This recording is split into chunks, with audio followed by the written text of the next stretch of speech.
Episode 4 Malaysia Airlines Flight MH370. The disappearance of Malaysia Airlines Flight 370 in Southeast Asia in March 2014 has prompted many theories. One theory suggests that this plane was hidden away and reintroduced as Flight MH17 later the same year in order to be shot down over Ukraine for political purposes. American conspiracy theorist James H. Fetzer has placed responsibility for the disappearance with the then Israeli Prime Minister Benjamin Netanyahu. Historian Norman Davies has promoted the conspiracy theory that hackers remotely took over a Boeing uninterruptible autopilot supposedly installed on board, remotely piloting the aircraft to Antarctica. According to Rob Brotherton, a psychology lecturer at Goldsmiths of London, whenever there's a lack of conclusive information following headline-grabbing events, conspiracy theorists rush to fill the factual vacuum that's created.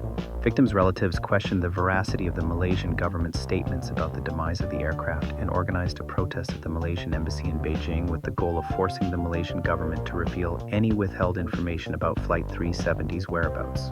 According to Barbara Demick of the Los Angeles Times, critics of the Malaysian government's statements also found support in the Joint Agency Coordination Center's announcement on 29 May 2014 that the plane was not in the search area authorities had been combing since April 2014.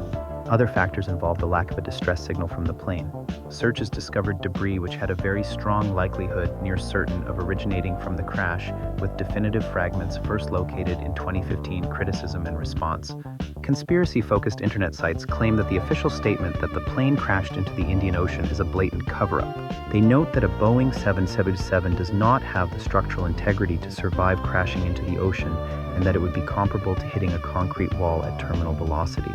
If Flight 370 hit the ocean, they say, it would have been broken into tens of thousands of pieces, many of which float on water, such as the seat cushions, and would be seen washing up on regional shores or easily spotted by search teams. Those criticisms diminished after several pieces of the aircraft were positively identified in the years after its disappearance.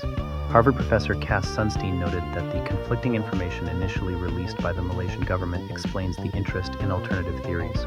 Sunstein, who has written on the topic, argued in an interview with the Wall Street Journal on 20 March 2014 that conspiracy theories in general often are born out of horrific and disastrous situations because such events make people angry, fearful, and looking for a target.